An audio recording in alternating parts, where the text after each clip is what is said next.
in my late 40s, I think it was 48, 49, and at the time I was doing a lot of training, and I started, after those training sessions, I'd start getting, noticing blood in the urine. Very strong concentration, probably a bit of a idiot male, didn't think much about it at the time, and it usually passed after the first couple. By the third it was clear.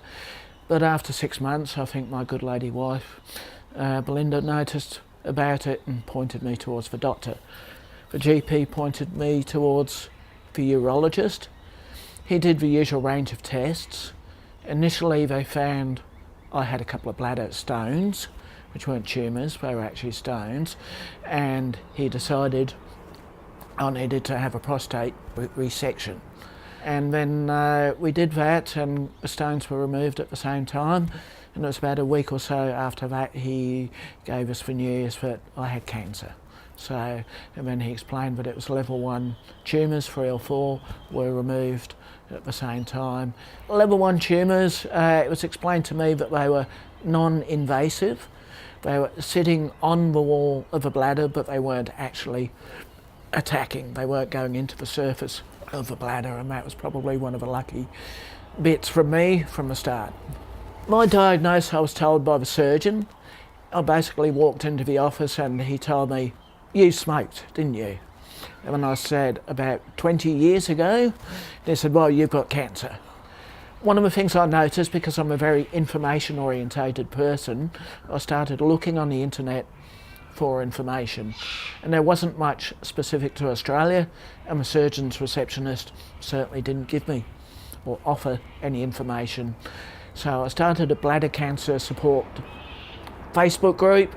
No, I don't have any continuing bladder cancer symptoms or signs. It's probably the main one I'm wary of is the blood in the wee, and I'm probably very unusual for a male now. If that does happen, I'll be off to the GP that quick. The cystoscopy is once a year. My next one is next February. I'm pretty confident it's going to be all clear, and that will be 5 years cancer free. I was only level 1 cancers, but it's still, you still think, are you going to get worse? Main message probably harps back to the men's health issue. Guys, if you do notice blood in your wee, do go and see your doctor immediately.